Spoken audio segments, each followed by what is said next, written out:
जय माँ काली की भक्तों, आप सभी पर अम्मा महाकाली की कृपा बनी रहे। आप सभी स्वस्थ प्रसन्न रहें। आज बहुत दिनों बाद थोड़ा समय मिला है भक्तों। होली भी आ रही है, सोचा एक बच्चे के प्रश्न का उत्तर दे दूं। और जिस विषय पर बोलने जा रही हूँ, आपको बताने जा रही हूँ, समाज में इस विषय को लेकर अनेक भ्रांतियाँ हैं। बहुत लोग बहुत तरीके की बातें करते हैं। तो चलिए भक्तों, वीडियो को आगे बढ़ाते हैं। यहाँ दो विषय है, क्या माँ काली मदिरा पान करती हैं, और दूसरा विषय है, क्या माँ को बलि चढ़ती है।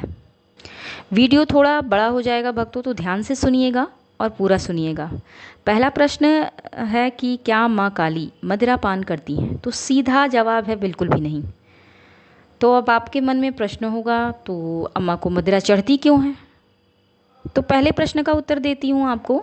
इससे पहले आपको थोड़ा फ्लैश बैक में ले जाऊंगी भक्तों, अम्मा पार्वती और महादेव बाबा के पास, कि जब अम्मा पार्वती ने गणपति बप्पा को बनाया था अपने हाथों से, तो मन उनका अच्छा नहीं था। कहने का तात्पर्य, मना स्थिति उनकी उलझन में थी। बनाते वक्त थोड़ा नाराज़गी भी थी। अब क्यों नाराज़गी थी वो बताऊं, तो भोलेनाथ बाबा की सवारी नंदी बाबा भोलेनाथ बाबा को अत्यधिक प्रिय हैं। सभी गणों में नंदी बाबा स्वामी भक्त हैं भोलेनाथ बाबा के। किसी भी प्रश्न पर वो क्यों और कैसे नहीं करते हैं कभी भी, क्योंकि स्वामी की बात उनके लिए पत्थर की लकीर है। अच्छा, भोलेनाथ बाबा भी उन्हें बहुत प्रेम करते हैं, अपने पुत्र की भांति। जब पार्वती अम्मा का विवाह भोलेनाथ बाबा से हुआ, तो उनके मन में ये कई बार प्रश्न आता था कि नंदी बहुत बड़े स्वामी भक्त हैं। क्योंकि कई बार नंदी जी को भोलेनाथ बाबा जब ध्यान में चले जाते थे, तो कार्य सौंप जाते थे कि नंदी, मैं ध्यान में जा रहा हूँ या कहीं विचरण करने जा रहा हूँ, तुम अपनी माता का ध्यान रखना। तो अम्मा पार्वती को नंदी बाबा ध्यान दिलाते रहते थे बीच बीच में कि आपको ध्यान है माँ, मुझे आपका ध्यान रखने के लिए स्वामी ने कहा है, आप यहाँ ना जाएं, आप वहाँ ना जाएं। तो माता पार्वती ये सोचने लगती थी कि नंदी को अपने स्वामी की बात ही समझ आती है अच्छे से। भक्तों, पुरुष हमारे महादेव बाबा हैं और प्रकृति है अम्मा पार्वती। और प्रकृति बहुत चंचला है, जिसके विपरीत महादेव बाबा बहुत शांत हैं। प्रकृति का ही गुण है जो हम स्त्रियों में है, थोड़ी चंचल, जिद्दी, हंसमुख, परिवार का ध्यान रखने वाली हो या ममता लुटाने वाली। सभी गुण स्त्रियों में माँ से ही प्राप्त हैं। पार्वती ही माँ दुर्गा है, माँ दुर्गा ही माँ काली है। और अम्मा पार्वती की बात करूं तो शक्तियां भक्तों अनन्य हैं अम्मा पार्वती की। उनकी गिनती नहीं की जा सकती। उच्चतम श्रेणी से लेकर निम्न श्रेणी तक विभिन्न प्रकार की शक्तियां हैं भक्तों अम्मा पार्वती के पास। और कुछ बहुत भयानक शक्तियां हैं जिसे अम्मा किसी के सामने उजागर नहीं करती। यहाँ तक कि अपनी विभिन्न शक्तियों को वो सिर्फ जब अकेले रहती हैं तो ही प्रत्यक्ष करती हैं, कभी भी बाबा भोलेनाथ के सामने भी नहीं करती। यही वजह थी कि अम्मा पार्वती के मना करने के बाद भी कि मैं एकांत में रहना चाहती हूँ नंदी, तुम किसी को भी अंदर कक्ष में मत आने देना। फिर भी बाबा अंदर कक्ष में प्रवेश कर जाते थे, क्योंकि भोलेनाथ बाबा तो महादेव हैं और नंदी बाबा जो हैं वो स्वामी भक्त हैं भोले बाबा के। उनके हिसाब से वो ठीक कर रहे थे। और भोलेनाथ बाबा के प्रवेश करते ही शक्तियाँ ओझल हो जाती थीं। कभी भी जब ऐसा समय आता था और माँ क्या एकांत में रहती थी अम्मा पार्वती, तब की बात है। अम्मा बाबा के सामने कभी भी अपनी सभी शक्तियों को प्रत्यक्ष नहीं करती थी, क्योंकि कुछ बहुत उग्र हैं। तो अम्मा थोड़ा नाराज़ हो जाती थी कि नंदी कभी भी स्वामी को रोक नहीं पाएगा। अगर आज की भाषा में कहूँ भक्तों, तो कुछ प्राइवेसी स्त्रियों की अपनी होती है, सभी की, जिसे वो शायद न कहना चाहें किसी को। ये पहले भी था और आज भी है भक्तों। जब ये कई बार हुआ, तब माता पार्वती ने डिसाइड किया कि कोई ऐसा हो जो सिर्फ मेरी ही बात सुने और किसी की नहीं।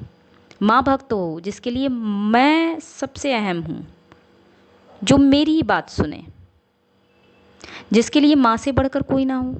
तो जब वो निर्माण कर रही थी अपने हाथों से गणेश भगवान का, तो कई प्रश्न उत्तर वो खुद से करती जा रही थी और थोड़ा खिन्न थी, जिसका अर्थ निकलता है कि गणेश भगवान अत्यंत क्रोधित, हठी स्वभाव, माता भक्त, लड़ने के लिए आतुर और बिना धैर्य वाले थे। जिसका परिणाम था कि भोलेनाथ बाबा को अपने त्रिशूल से उनका धड़ शरीर से अलग करना पड़ा।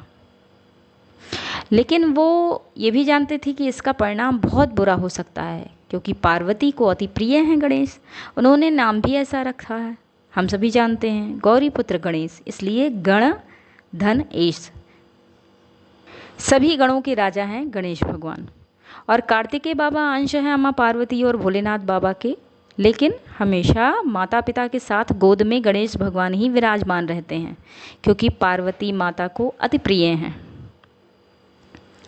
छोटा सा उदाहरण देकर समझाती हूँ आपको कि हमारे यहाँ -डिग्री में देश की रक्षा करने वाले हमारे जवान अगर ये कहें कि मैं सिर्फ दाल ही रोटी खाऊंगा और लड़ाई कर लूँगा दुश्मनों से, तो ऐसा नहीं है। इसलिए उन्हें लड़ने के लिए non vegetarian food, egg etcetera चीज़ें दी जाती हैं। उनका वातावरण, उनका रहन सहन वैसा है, वहाँ का एटमॉस्फेयर वैसा है, वो रूखा सूखा खाकर देश की सेवा नहीं कर पाएंगे। ठीक उसी प्रकार अम्मा की जितनी भी शक्तियाँ हैं भक्तों, विकराल हैं, उनका खाना पीना वैसा है। इसलिए उन्हें अगर आप सिर्फ फूल चढ़ाएंगे तो वो आपको देखेंगे भी नहीं, आपकी विनती अम्मा काली तक नहीं पहुंचाएंगी। ये कुछ देवियों की, यहाँ कुछ शक्तियों की बात हो रही है। यहाँ एक सबसे बड़ा उदाहरण है 10 महाविद्या में अम्मा छिन्नमस्ता का रूप अम्मा ने क्यों लिया था, क्योंकि उनकी शक्तियों ने उनसे जिद की थी, हट किया था उनसे। अम्मा पार्वती किसी कार्य में जब संलग्न थीं, बिजी थीं बहुत ज़्यादा, तो उन सभी ने अम्मा से कहा कि तुम्हें ध्यान नहीं रहता, हम सभी को भूख लगी है और मुझे भोजन चाहिए, और बहुत ज़्यादा नाराज़ हो गई शक्तियाँ सभी, और ये कहने लगी कि तुम्हें कोई फ़र्क नहीं पड़ता, हम सभी कब से कह रहे हैं कि भूख लगी है। तो अम्मा काली ने, अम्मा पार्वती ने छिन्नमस्ता का रूप लिया और अपने ही रक्त का पान कराकर उनकी क्षुधा शांत की थी। तो ऐसा नहीं है भक्तों कि आप अम्मा काली की पूजा साधारण रूप में करेंगे, सनातन रूप में करेंगे तो वो आपसे रुष्ट हो जाएंगी या आपकी मनोकामना नहीं पूर्ण करेंगी, आपसे प्रसन्न नहीं रहेंगी। भक्तों, अम्मा काली एक ऊर्जा है, बहुत दिव्य, बहुत बड़ी ऊर्जा है। उनको प्रस्तर रूप कहीं भयानक और कहीं मनमोहक मंदिरों में, ये जो रूप है ये हमने आपने ही तो दिया है, हमारे पूर्वजों ने ही तो दिया है, इस समाज ने ही तो स्थापित किया है। आप जैसे रूप की पूजा करते हैं आपको अम्मा उसी रूप में दर्शन देती हैं भक्तों, बिल्कुल सत्य है। जब भी आप किसी भी सिद्धपीठ पर जाते हैं अम्मा काली की, यहाँ 2 मंदिरों की बात मैं करूँगी। दक्षिणा अम्मा की, कालीबाड़ी मंदिर की जो हर जगह होती है मंदिर, आप उत्तराखंड में देख सकते हैं मंदिर है, देहरादून में मंदिर है, डाट काली, हाट काली, सभी जगह पूजा बंगाल के हिसाब से होती है। अम्मा की शक्तियों को मदिरापान कराते हैं, लेकिन कराते कैसे हैं मैं आपको बताती हूँ। जब भी अम्मा का पूजन होता है एक निश्चित समय में होता है 10 बजे से, और अम्मा काली को कभी भी डायरेक्ट मदिरा नहीं चढ़ाते। जब भी मंत्रों का उच्चारण करते हैं मदिरा पान चढ़ाने के समय शक्तियों का आह्वान किया जाता है भक्तों। मूर्ति के समक्ष बैठा हुआ पंडित अपने दाएं और बाएं ओर चढ़ाता है मदिरा अम्मा काली को डायरेक्ट भोजन की भांति, जैसे हम माँ को भोजन कराते हैं, कुछ खिलाते हैं हाथ से, वैसा कभी भी आप नहीं कर सकते और न ये किया जाता है। उनके सम्मुख कभी भी मदिरा नहीं चढ़ाई जाती।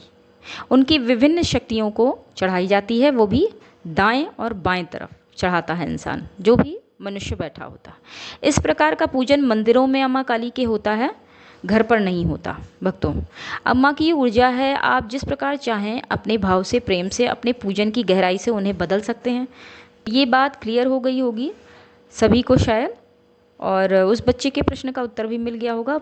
एक अपील है आप सभी से भक्तों, अगर वीडियो अच्छा लगे तो कम से कम एक कमेंट कर दिया करें, जय माँ काली या हर हर महादेव। आपका एक कमेंट मेरा हौसला बढ़ाते हैं नेक्स्ट वीडियो बनाने में।